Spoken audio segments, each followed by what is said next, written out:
हिंदी में बहुत सारे ऐसे शब्द होते हैं जिन्हें लिखते या बोलते समय हमें ये ध्यान भी नहीं रहता कि हम सही लिख रहे हैं या गलत लिख रहे हैं, सही बोल रहे हैं या गलत बोल रहे हैं। जब पिछला वीडियो मैं बनाया था हिंदी दिवस के अवसर पर 10 शब्द, मैंने बताया था कि वो सही क्या होता है, समाज में गलत ही प्रचलन है। बड़ा अच्छा लगा। आप में से बहुत सारे लोगों का मैसेज आया कि सर हम पहली बार ऐसे देख रहे हैं कि ये ऐसे नहीं ऐसे लिखा जाता है। बहुत खुशी हुई थी। तो आप लोगों का प्यार देख के जो खुशी मिली, तो आज फिर मैं आप लोगों के लिए 10 शब्द, और आज बताइएगा कि आप में से कितने लोग जानते हैं कि यह ऐसे ही लिखा जाता है। देखिए, आज वाले शब्द में मैं पूरी उम्मीद करके चल रहा हूं कि आपका कमेंट आना चाहिए कि सर आज के 10 शब्द में से मैं 7 या 8 या 9 या 10 शब्द भी सही जान रहा था। ठीक है, अगर ऐसा मैसेज आया तो यकीन मानिए मुझे बेइंतहा खुशी होगी। वो खुशी सिर्फ इस बात की कि कम से कम लोग हैं तो कि जो हिंदी को शुद्ध रूप से जानते हैं। ठीक है, आइए वो शब्द कौन कौन से हैं। देखिए, कुछ शब्द तो यहीं पर मैंने लिखा हुआ है। जगत जननी, अंतर कथा, मिठाइयां, अधोपतन, ज्योतेंद्र। अब आपसे मैं ये कह दूं कि यह सारे के सारे शब्द गलत लिखे हुए हैं, गलत लिखे हुए हैं, यानी कि अशुद्ध रूप से, समाज में टूटते टूटते बिगड़ते बिगड़ते सब ये गलत तरीके से लिखा गया है। ये शुद्ध रूप से हिंदी में नहीं लिखा गया। ऐसे ही ऐसे 10 शब्द आज आपको मिलेंगे। देखा जाए एक एक करके कि वह शब्द क्यों गलत है। तो सबसे पहले कौन सा लिया जाए? जगत जननी। आइए जगत जननी पे देखा जाए जगत जननी कैसे लिखा जाएगा। अब जगत जननी, तो एक बात तो जानिए कि जगत ये ऐसे नहीं लिखा जाता है। पहली बात ये क्लियर कर लीजिएगा कि जगत ऐसे नहीं लिखा जाता है। अब जगत लिखा कैसे जाता है? जगत ऐसे लिखा जाता है, नीचे हल चिन्ह रहेगा। हालांकि ये जगत सही है। सही का मतलब है कि जगत भी एक शब्द है। जगत जब ऐसे आप लिखेंगे तो जब जगत लिखेंगे तो इसका मतलब होता है कुएं का चबूतरा। गांव में कुआं होता है ना, कुएं के किनारे किनारे जो चबूतरा बना होता है, इस पे बैठने का बैठने के काम में आता है। तो जगत का मतलब चबूतरा होता है। तो खैर यहां हमको जगत से कोई लेना देना तो है नहीं। हम यहां क्या पढ़ रहे हैं? हम यहां पढ़ रहे हैं जगत, और जगत का मतलब होता है संसार। अब पीछे लिखा है जननी। पीछे क्या लिखा है? जननी। लिखा तो ऐसे जाना चाहिए था, लेकिन अब नियम देखिए। नियम क्या कहता है कि तो के बाद अगर जो आए, तो के बाद जो आए तो भी जो में परिवर्तित हो जाएगा। तो भी जो में परिवर्तित हो जाएगा। देखिए, बन ऐसे ही बनेगा, ऐसे ही बनेगा। एग्जाम्पल ले लीजिए।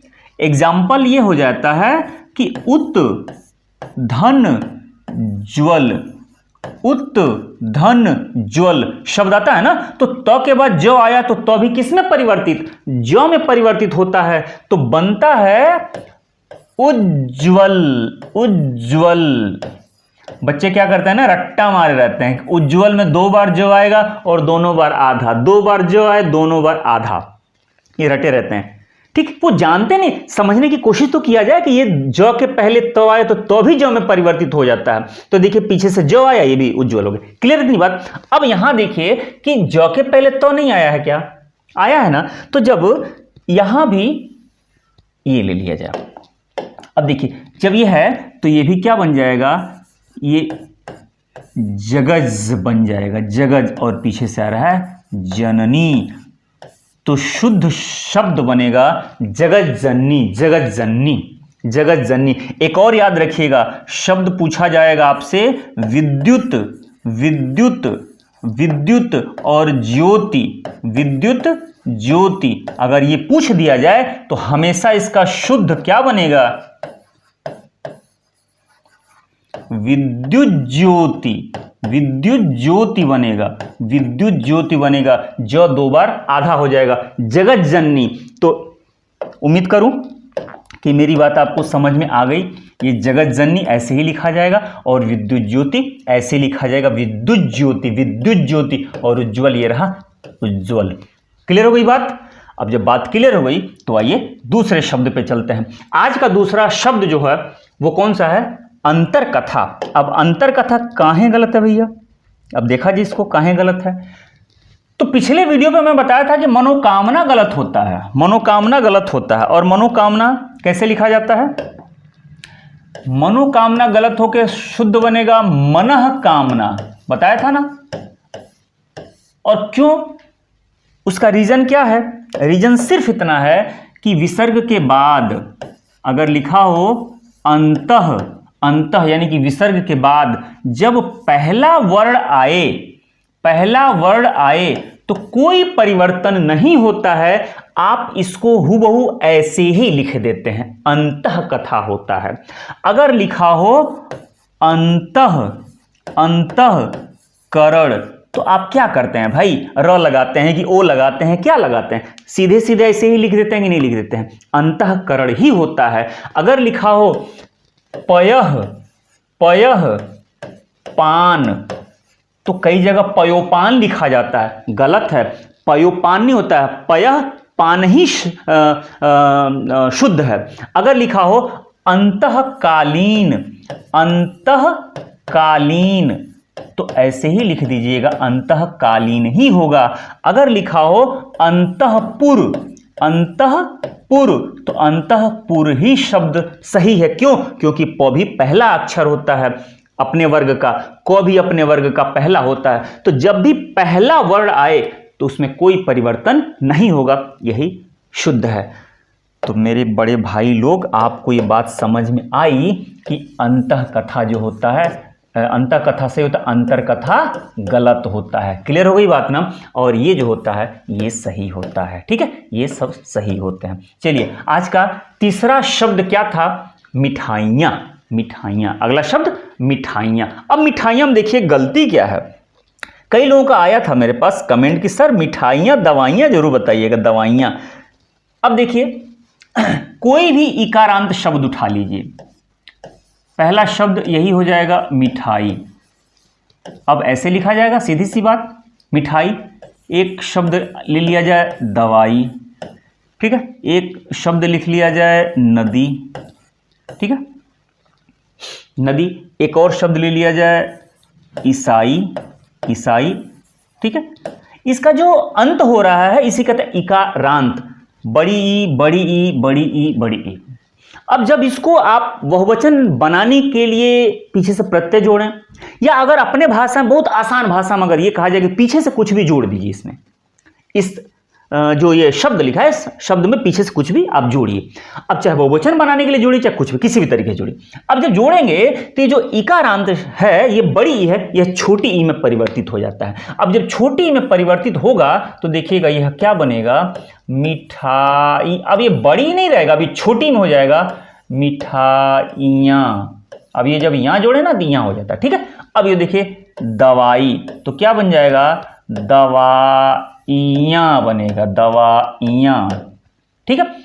उसी तरह से नदी है ना, तो क्या बनता है? नदियाँ बनता है, नदियाँ बनता है। क्लियर? उसी तरह से ईसाइयों, कुछ भी ईसाइयों कहा जाए, ईसाइयों की बस्ती, तो ईसाइयों बनता है, ईसाइयों बनता है। ये छोटी में बदल जाता है, ठीक है। बात समझ में आई ना? ऐसे बहुत सारे ऐसे शब्द हैं, आप कमेंट करके जरूर बताइएगा इसमें से कौन सा शब्द ऐसा था जो आप जान रहे थे, या इससे जुड़ा हुआ कितने शब्द आपके पास और हैं, जरा कमेंट करके मुझे जरूर सुझाव दीजिएगा। आइए, प्रज्वलित शब्द क्या है? प्रज्वलित। अब प्रज्वलित कैसे लिखा जाएगा, ध्यान से देखिएगा, प्रज्वलित कैसे लिखा। पहले तो एक मूल शब्द जान जाइए, यह शब्द बना कैसे है? मूल शब्द बना है ज्वल से। मूल शब्द क्या है इसमें? ज्वल। एक तो एक क्लियर किए रहेगा, ज्वल। अब देखिए, ज्वल जब आप क्लियर कर लिए तो अब इस ज्वल से ढेर सारे शब्द बनेंगे। आप ज्वल के आगे आप लगा दीजिए उत, उत। अभी थोड़ी देर पहले बताया था मैं, तो उत ज्वल, इसके आगे उपसर्ग उत लगाएंगे तो क्या बनेगा? तो के बाद जो है तो भी जो में परिवर्तित हो जाएगा तो बनेगा उज्ज्वल, उज्ज्वल, उज्ज्वल, उज्ज्वल बन गया ना, उज्ज्वल। ये उज्ज्वल, एक शब्द तो एक क्लियर हो गया। अब देखिए, अब ज्वल के आगे प्र लगा दीजिए, ज्वल के आगे ये, ज्वल के आगे प्र उपसर्ग लगा दीजिए, प्र।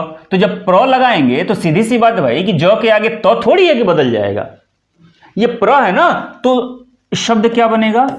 प्रज्वल, प्रज्वल, प्रज्वल, इसमें 2 बार ज नहीं आना है, प्रज्वल। अब पीछे से इत प्रत्यय भले लगा दीजिए, अब जब लगा दीजिएंगे तो प्रज्वलित हो जाएगा, ठीक। लेकिन अब देखिए, अब ये उज्ज्वल, उज्ज्वल, उज्ज्वल में 2 बार जो था ना उज्ज्वल, अब उज्ज्वल में आगे आप लगा दीजिए सम, अब उज्ज्वल में भी आगे सम लगा दीजिए, ये सम लगा दीजिए आगे। अब उज्ज्वल तो पीछे से आ ही रहा है, उज्ज्वल पीछे से आ ही रहा है। अब ये मौ में ऊ की मात्रा लग जाएगी। अब जब मौ में ऊ की मात्रा लगेगी तो क्या बनेगा, स और म में ऊ की मात्रा। अब पीछे से ये 2 बार जो तो ऐसे ही उज्ज्वल का है ही, है ना, तो ये समुज्ज्वल हुआ। क्लियर। अब देखिएगा समुज्ज्वल ऐसे लिखा जाएगा, उज्ज्वल ऐसे लिखा जाएगा, अब प्रज्वलित ऐसे लिखा जाएगा। ये 3 चीजें क्लियर हो गई, ये समुज्ज्वल, उज्ज्वल और प्रज्वलित, ठीक है। आइए अगला शब्द है अधोपतन। अब अधोपतन क्यों गलत है? अब गलत सिर्फ इसलिए है कि अभी रूल जो हम लोग थोड़ी देर पहले रूल देख रहे थे कि विसर्ग के बाद जब पहला वर्ड आए तो कोई परिवर्तन नहीं होता है, अधः पतन ही होता है, अधः पतन ही होता है, अधोपतन नहीं होता है। जब पिछला वीडियो में बनाया था ना, आप लोगों को उसमें सच में बताऊं, कुछ कमेंट ऐसे आए थे कि मतलब खुशी के आंसू भी आ गए थे आंख में। 1-2 कमेंट, नाम नहीं लूंगा, लिखा था कि मेरी उम्र 69, मेरी उम्र 65 ईयर्स हो गई है और पहली बार मैं इसको देख रहा हूं। मतलब वो जो भी थे मेरे पिता तुल्य थे। अब सोच के देखिए कि मेरी कोशिश, अब जाके लगा कि मेरी कोशिश कामयाब हो गई, मतलब जिंदगी तर गई। मतलब मेरे पिता की उम्र के जो लोग हैं और वो ये कह रहे हैं कि इतनी उम्र में आकर के, मतलब मेरा वीडियो देख करके लगा कि हाँ वो लोग अब जाके जाना है इन सारी चीज़ों को, तो मेरी कोशिश तो कामयाब हो गई ना। बहुत खुशी मिली, बेइंतहा खुशी मिली। आज आइए देखिए पुनरावलोकन। अब पुनरावलोकन गलत क्यों है, ध्यान से देखिएगा, पुनरावलोकन गलत क्यों होगा भाई। अब शब्द होता है पुनः, पुनः अवलोकन, अवलोकन, पुनः अवलोकन, ठीक। एक और ले लीजिए शब्द पुनः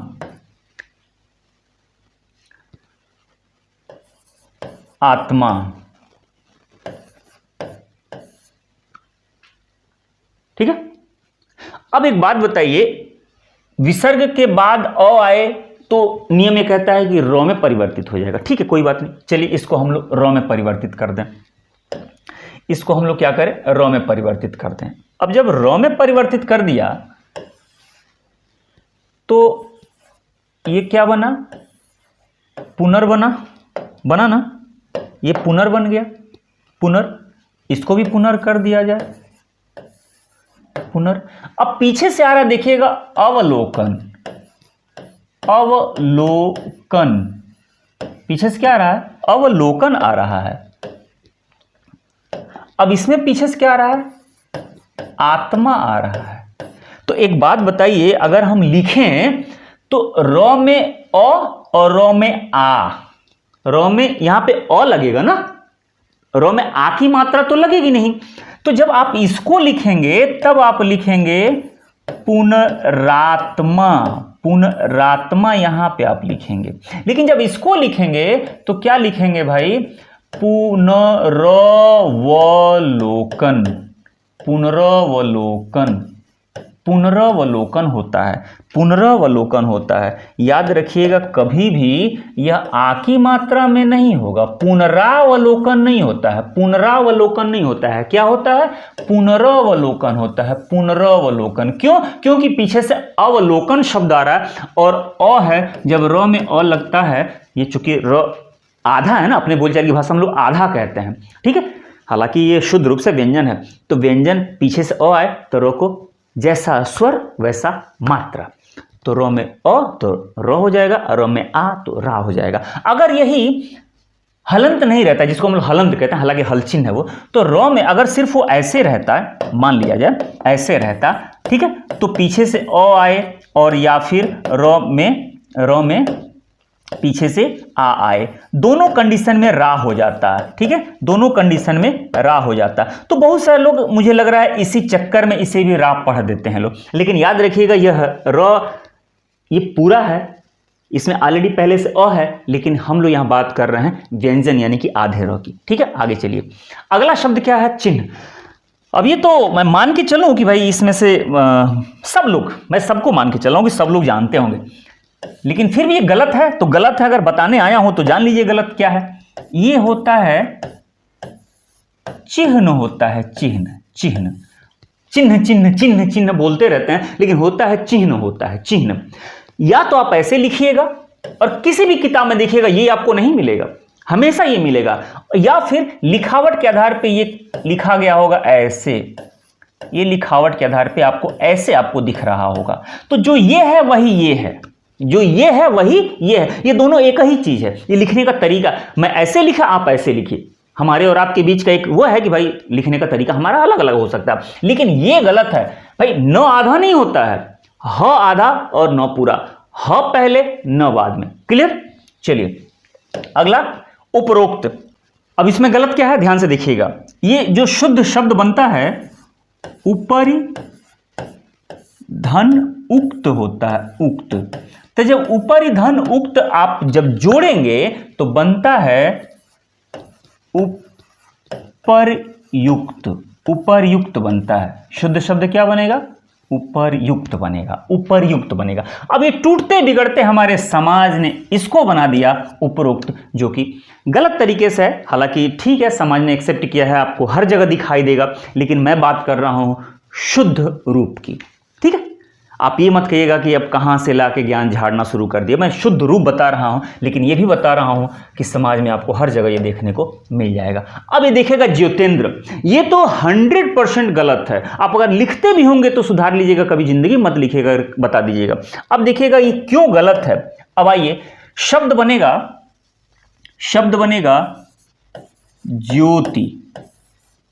शब्द क्या बनेगा, ज्योति। या अगर संस्कृत की बात कर लिया जाए तो संस्कृत में बनता है ज्योतिः।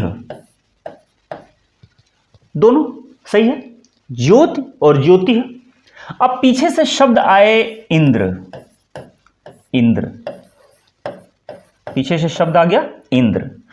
अब तो हमें छोटी पीछे से आ रहा है ई, तो ई प्लस ई बराबर बड़ी, तो बन जाएगा ज्योतिन्द्र।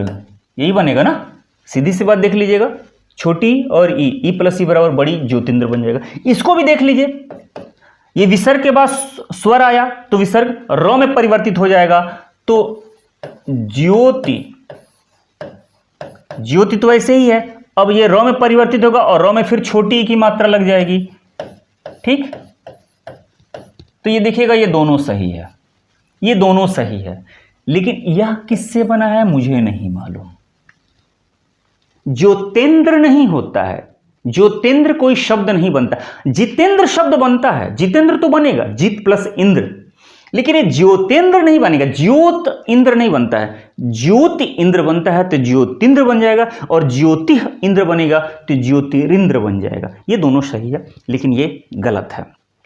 अगले शब्द पे आज चलते हैं, गूंगा। अब गूंगा क्या है, अब आसान सा शब्द था गूंगा, लेकिन गूंगा नहीं होता है। ये होता क्या है, ये होता है गूंगा, गूंगा। शब्द क्या है, गूंगा, गूंगा होता है, गूंगा, ठीक है। तो उम्मीद करूं कि आज के 10 जो शब्द थे उसमें से मैक्सिमम आपका सही होगा। और सही क्या होगा, आप लोग उसको सही लिखते होंगे, सही बोलते होंगे, ठीक है। जो नहीं जानता था उसके लिए मेरी एक छोटी सी कोशिश थी। चैनल को सब्सक्राइब नहीं किए हैं तो सब्सक्राइब कर दीजिएगा, वीडियो को लाइक कर दीजिएगा, कमेंट करके ज़रूर अपना प्यार दीजिएगा। आपका प्यार ही मेरा हौसला है, ठीक है। मिलते हैं ऐसे ही किसी मज़ेदार टॉपिक के साथ, वीडियो के साथ। तब तक अपना ख्याल रखिए, बाय बाय।